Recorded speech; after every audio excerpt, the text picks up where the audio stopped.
نحمدہ ونصلی علی رسولہ الکریم اما بعد۔ رمضان المبارک کا مقدس مہینہ چل رہا ہے۔ نیکیوں کا موسم بہار، نیکیوں کا سیزن، اللہ رب العزت کی رحمت موسلادھار بارش کی طرح برس رہی ہے۔ اللہ تعالیٰ کی رحمتیں اور عنایات متوجہ ہیں اور کئی بیش بہا فضائل حاصل ہیں۔ تو اس ماہ مقدس میں ہمیں بطور خاص کچھ اعمال کا اہتمام کرنا چاہیے۔ کچھ اعمال تو وہ ہیں جو فرض ہیں، ضروری ہیں، جیسے پنجگانہ نمازیں ہیں، یا رمضان المبارک کے حوالے سے دن کا روزہ ہے، رات کی تراویح ہے، اور رمضان اور قرآن کی مناسبت سے قرآن کریم کی تلاوت ہے۔ تو ان اعمال کے علاوہ کچھ اضافی اعمال کا بھی بہت زیادہ اہتمام کرنا چاہیے۔ وہ اعمال کون سے ہیں؟ صحیح ابن خزیمہ کے اندر حدیث نمبر ہے 1887۔ حضرت سلمان فارسی رضی اللہ تعالیٰ عنہ سے مروی ایک روایت ہے، طویل حدیث ہے، لمبی حدیث ہے، میں پوری حدیث پیش نہیں کرتا۔ اس کے اخیر میں جن 4 چیزوں کے کرنے کا رمضان المبارک میں حکم دیا ہے، میں ان پہ مختصراً گفتگو کرتا ہوں کہ اس حدیث میں نبی اکرم صلی اللہ علیہ وسلم نے شعبان کے بالکل اخیر میں خطبہ دیا اور فرمایا ایھا الناس قد اظلکم شہر عظیم، اے لوگو مبارک مہینہ آ چکا ہے اور ایک عزت والا، قدر والا، برکت والا مہینہ متوجہ ہے۔ اس مہینے میں تم نے کیا کرنا ہے؟ فرمایا وَاسْتَكْثِرُوا فِيهِ مِنْ 4 خِصَالٍ، اس مہینے میں 4 چیزوں کی کثرت کرو، 4 اعمال کی اس مہینے کے اندر کثرت کرو۔ کون سی ہیں؟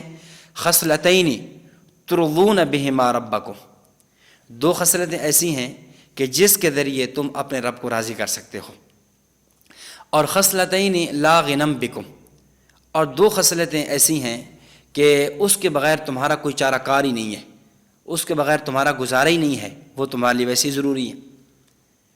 تو 4 خصلتیں بیان فرمائیں کہ 2 خصلتیں ایسی کہ جو رب کی رضا کا باعث اور ذریعہ ہے، اور 2 خصلتیں ایسی ہیں کہ وہ انسان کی اپنی ضرورت ہے، انسان اس کا محتاج ہے۔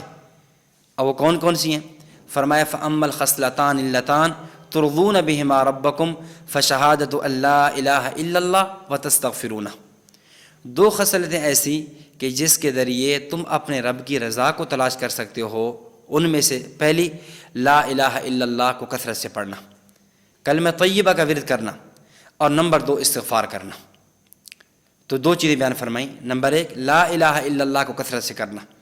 تو رمضان المبارک کے مہینے میں کلمہ طیبہ کا ذکر بہت زیادہ کرنا چاہیے۔ ویسے بھی کلمہ طیبہ کے بہت زیادہ فضائل ہیں، بہت زیادہ احادیث مبارکہ میں اس کی فضیلت وارد ہوئی ہے۔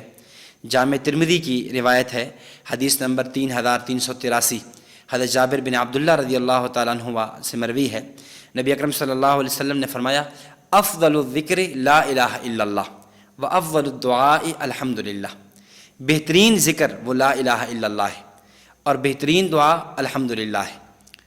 تو تمام اذکار میں سے بہترین ذکر جس کو فرمایا گیا ہے وہ لا الہ الا اللہ فرمایا گیا۔ اس طرح دوسری حدیث صحیح مسلم کی ہے، فرمایا لا الہ الا اللہ صدقہ، لا الہ الا اللہ کہنا، پڑھنا، اس کا ذکر کرنا، یہ بھی ایک صدقہ ہے۔ تو پھر رمضان المبارک میں تو بطور خاص آپ صلی اللہ علیہ وسلم اس کی ترغیب دے رہے ہیں، فرما رہے ہیں کہ اس کے ذریعے اللہ رب العزت کو راضی کیا جا سکتا ہے۔ تو کلمہ طیبہ کا لا الہ الا اللہ محمد رسول اللہ، لا الہ الا اللہ الا اللہ الا اللہ اللہ اللہ، اس کا بہت زیادہ اہتمام کریں اور ذکر کریں۔ نمبر 2 دوسری خصلت ارشاد فرمائی وَتَسْتَغْفِرُونَهُ، کہ دوسرا یہ ہے کہ تم استغفار کرو، استغفار کثرت کے ساتھ استغفار کرو۔ اور آپ اندازہ فرمائیں استغفار کی کتنی اہمیت ہے۔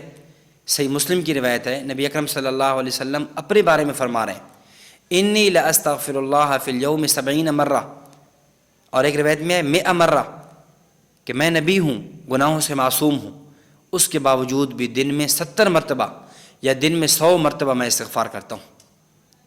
حالانکہ اللہ کے نبی ہیں، گناہوں سے معصوم ہیں، تو یہ جو 70 دفعہ استغفار کر رہے ہیں یہ تعلیم امت کے لیے، امت کو سمجھانے کے لیے، رفع درجات کے لیے، درجات کی بلندی کے لیے ہمیں استغفار کی کثرت کرنی چاہیے۔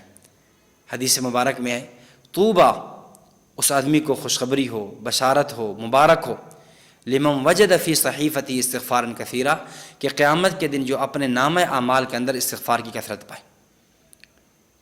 تو دو اعمال یہ ہو گئے، نمبر 1 کلمہ طیبہ کی کثرت، اور نمبر 2 استغفار کی کثرت۔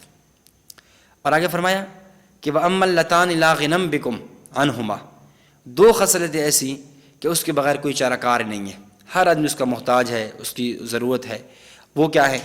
وہ یہ ہے فَتَسْأَلُونَ اللَّهَ الْجَنَّةَ وَتَعُوذُونَ بِهِ مِنَ النَّارِ، کہ نمبر 1 اللہ رب العزت سے جنت کا سوال کرو، اور نمبر 2 اللہ تعالیٰ سے جہنم کی پناہ طلب کرو۔ تو جنت کا سوال کریں، اللہ تعالیٰ سے جنت مانگیں، اور جہنم سے پناہ مانگیں۔ اور یہ انسان کی ضرورت ہے کہ اللہ تعالیٰ انسان کو جہنم کے عذاب سے محفوظ فرما لے اور اپنے فضل و کرم سے جنت میں داخل کر لے۔ یہ انسان کی بنیادی تمنا اور بنیادی ضرورت ہے۔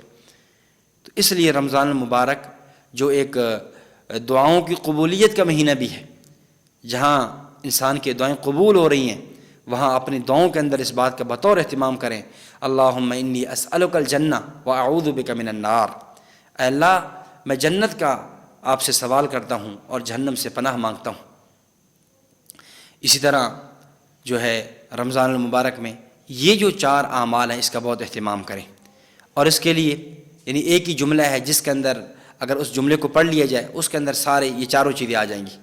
لا الہ الا اللہ نستغفرک ونسألک الجنہ ونعوذ بک من النار۔ لا الہ الا اللہ نستغفرک، لا الہ الا اللہ میں کلمہ آ گیا، نستغفرک میں استغفار آ گیا، اور نسألک الجنہ میں طلب جنت کا سوال آ گیا، اور ونعوذ بک من النار میں جہنم سے پناہ کا سوال آ گیا۔ اور اس کے ساتھ ایک 5ویں چیز میں مزید بھی عرض کر دوں، رمضان المبارک میں بکثرت کرنے کی وہ یہ ہے کہ وہ صدقات اور خیرات کو کرنا، جتنا ممکن ہو اللہ رب العزت کے راستے میں خرچ کرنا، اپنی حیثیت کے مطابق اللہ نے جتنا دیا ہے وہ خرچ کیا جائے۔ صحیح بخاری کی روایت ہے نبی اکرم صلی اللہ علیہ وسلم کے بارے میں کہ کان رسول اللہ صلی اللہ علیہ وسلم اجود الناس، آپ صلی اللہ علیہ وسلم لوگوں میں سب سے زیادہ سخی تھے۔ وکان اجود ما یکون فی رمضان، اور رمضان میں تو آپ کی سخاوت اور زیادہ بڑھ جایا کرتی تھی۔ ویسے بھی صفت سخاوت سے آپ متصف تھے، لیکن رمضان المبارک کے اندر یہ صفت اور بڑھ جایا کرتی تھی۔ فرمایا فلرسول اللہ صلی اللہ علیہ وسلم اجود بالخیر من الریح المرسلہ، نبی اکرم صلی اللہ علیہ وسلم کی سخاوت ایک تیز چلنے والی ہوا سے بھی زیادہ بڑھ کر ہوا کرتی تھی۔ جس طرح ہوا چلتی ہے اور اس ہوا کی جو ٹھنڈک ہے اور راحت ہے وہ دنیا کے کئی لوگوں کو نصیب ہوتی ہے، اس طرح آپ صلی اللہ علیہ وسلم کی سخاوت سے بہت سے لوگ مستفید ہوتے۔ تو ہمیں رمضان المبارک میں کثرت کے ساتھ صدقات کا اور خیرات کا اور اللہ رب العزت کے راستے میں دینے کا بھی اہتمام کرنا چاہیے۔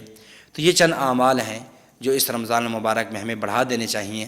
اللہ رب العزت ہمیں رمضان المبارک کے اندر ان اعمال کا اہتمام کرنے کی توفیق عطا فرمائے۔ وآخر دعوانا ان الحمد للہ رب العالمین۔